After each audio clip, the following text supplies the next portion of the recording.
Hello everyone, I am your host, the Crimson Warrior, and today I'm bringing you guys my ultra spicy Salamangreat deck profile that I'm super excited because after my testing at locals, I think I've figured out how to break the deck. Let's get on into it, shall we? Starting with the obvious, 1 Gazelle because of the ban list, sadly, so it's just the way life is now. 3 Foxy, we need good normal summons. 3 Spinny, same thing, we need good normal summons. Getting into the level 4. 1 Jack Jag. I have had this bumped up to 2, but I really need to just get to my resources, and drawing 2 of him is very painful, but in some cases it might be good to side him, depending on the matchups you're running into. 1 Falco, 1 Foul. I would definitely recommend bumping Foul up if you're going for a more budget rank 4 build, but I also have another extender that I'm using, and I've also started figuring out the deck well enough to the point to where I don't really need double Foul to start going into to Jack Jaguar play, go into rank 4 plays. Now, going into our hand trap lineup, starting with triple Thanos. Much needed now, just for the fact that he's a special summon, fix your hand, and when you're forced to go second, he helps with the resource game, he helps with protecting your plays, he's just great in general for this deck, and budget variants of this deck are now non-existent, so I highly recommend playing this.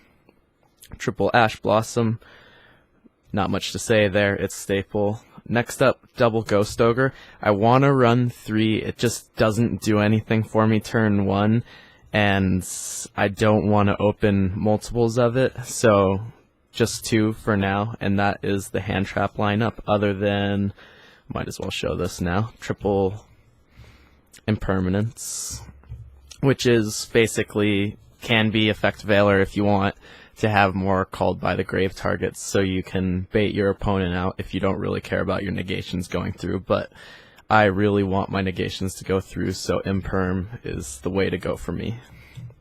Now to consistency cards.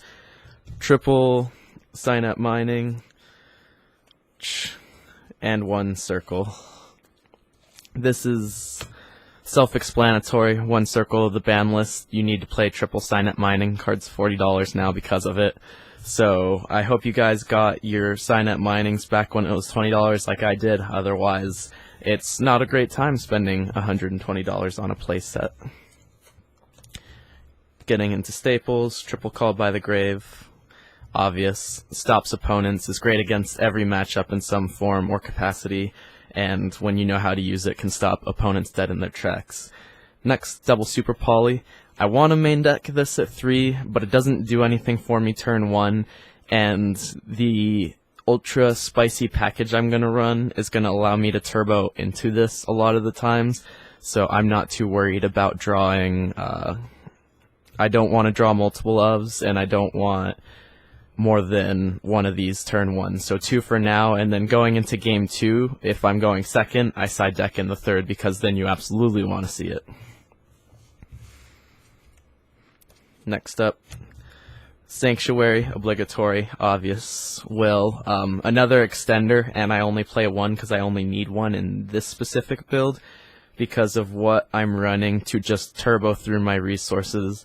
I know you guys aren't seeing the consistency just yet, but I will show you in just a second. Next up, 1 Roar and 1 Rage. I'm citing an extra Rage. I really wanted to bring another one into the main deck, but there is absolutely no space. I need the hand traps. I need to be able to extend and beat my opponent, so this is kind of what I'm stuck with. The extra Rage is for pendulums and or super combo heavy matchups where I feel like the Roar isn't enough. You can always just add another Rage or maybe take the Roar out, although I never recommend that in your siding, to be honest. Next up, we get into all of the cards I would take out. So I'm running a 1 of Flamer Buffalo. I'm running a 2nd Jack Jaguar just for consistency at this point. A 2nd Will as an extender. E-Telly.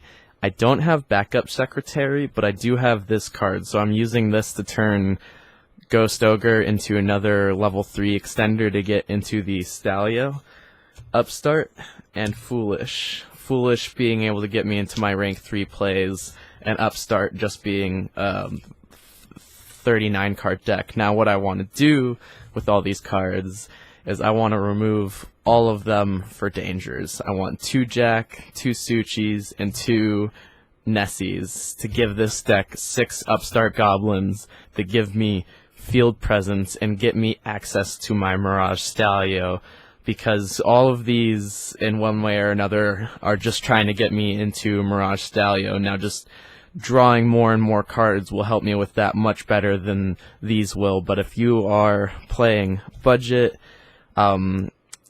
instead of, like, I would continue to play probably these, but I would remove these for backup secretaries and maybe turn all of these into Flamer Buffaloes, because you just want to draw, and backup secretary is a really good extender, and you want to get into your Mirage Stalio. Like, Reclusia is really good as an extender, and I saw someone running like Sea Archiver or something because we have so many discard targets, but sometimes we don't have the luxury of linking up before going into the Stalio. Sometimes the Stalio has to be the first play, so honestly, your best bet is maxing out on Flamer Buffalo and backup secretary so you have as many ways to get into your rank 3 plays as possible. That's why I'm running the Foolish, that's why I'm running Double Will in this build, and that's why I'm running the E-Telly.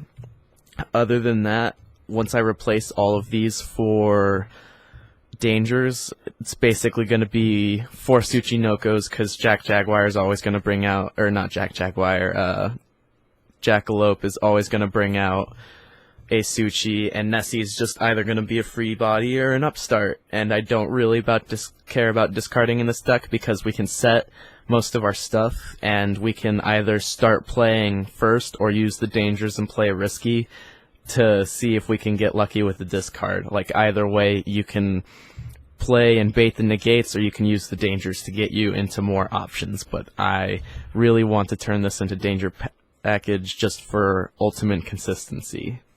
Now, getting into the extra deck. Triple Balinix, pretty simple, staple, he's protection. You want to turbo him into the graveyard some way, shape, or form, first turn always. Even if it means wasting resources, having Balinix in graveyard right now is essential just for surviving another turn, because sometimes you just need another turn to get access to your Jack Jaguar to start coming back. Now that the deck's lost consistency, it's really just about Jack Jaguar Turbo now. Now that we don't have extra copies and he doesn't show up, it's about making him show up. You need to force it. Next up, Sunlight Wolves. I got my supers. I love this card. Always a 3 of. He's necessary for the deck, absolutely. Next up, 2 Mirage Stalio. I always go into the second. Maybe it's because I'm still not good with my resource management. I've seen 1 or 2 people run 1. I get it if you're like a hyper skilled player, maybe. I am not, I will admit to that, but I really think 2 is necessary because sometimes you just need the second to extend. You're constantly using the Jack Jaguar to recycle your Sunlight Wolves, and since we have to be super resource savvy now with the 1 Gazelle, it's really best to have 2 of these just in case you need backup. Next up, Double Heat Leo. Nothing to explain there. It's back row removal. He brings monsters down to 0 if you reincarnate link him, although surprisingly enough I never really do that. I should maybe try 2 more. I play Avermax right now as my one of Link 4. I might change it to Boral Sword. I might change it to Boral Load.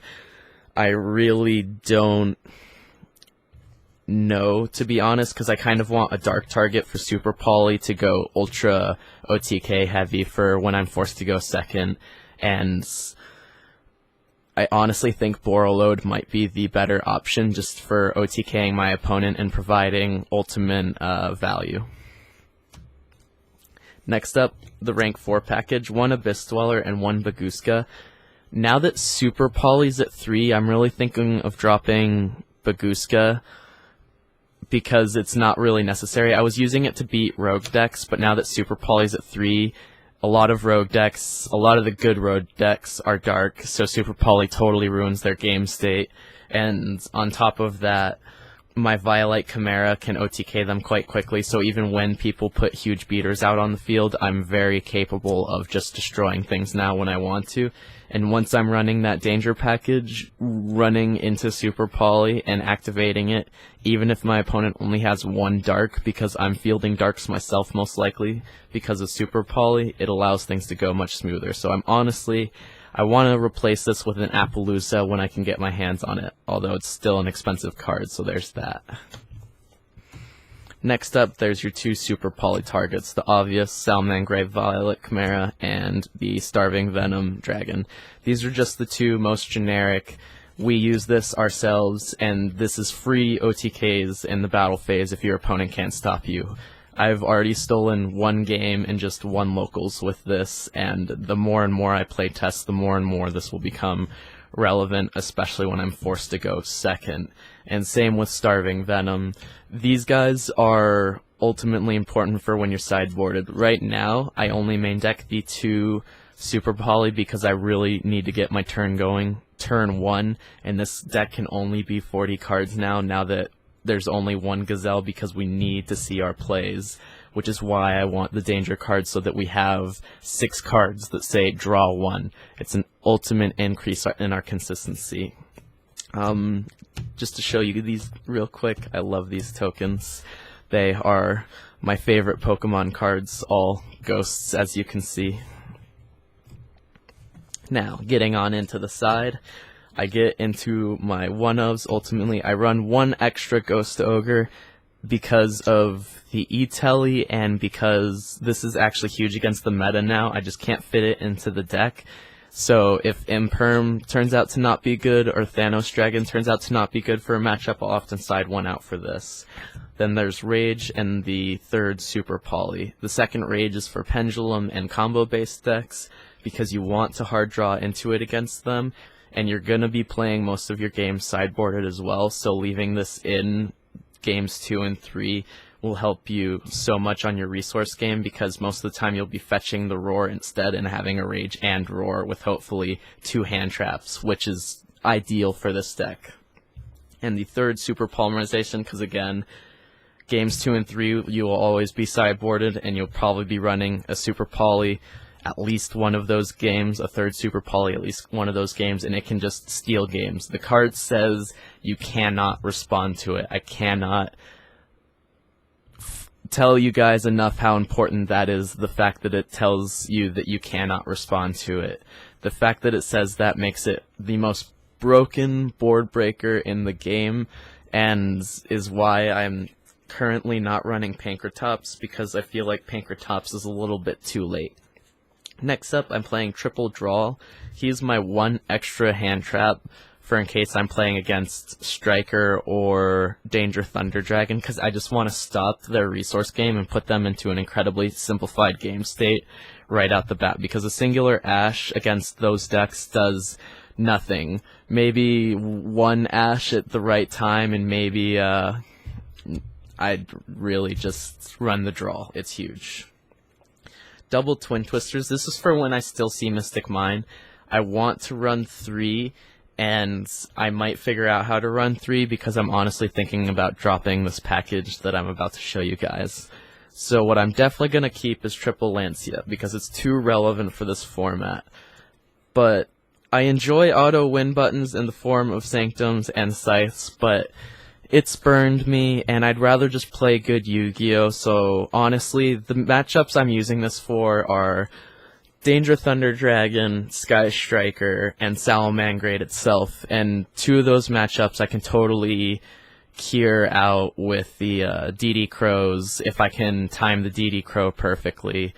And against Danger Thunder Dragon, I already have Lancias and Draws and a whole bunch of other hand traps, so I really think the best route would be to stop playing auto win buttons, because even though they work, it creates Garnet situations, and it's like I've drawn the Scythe and I've not drawn the Sanctum. Like every time I side in the Sanctum, I just don't draw it, so I'm kind of tired of relying on it because I'm just not seeing it. So that's the side, and that's everything, guys. Thank you for watching. I wanted to thank you for watching the deck profile. If you liked it, go ahead and hit that like button, comment down below, tell me what you thought. I really enjoyed making this deck, and I really enjoy Salamangreat, so I'm definitely going to be bringing you guys more in the future of this deck.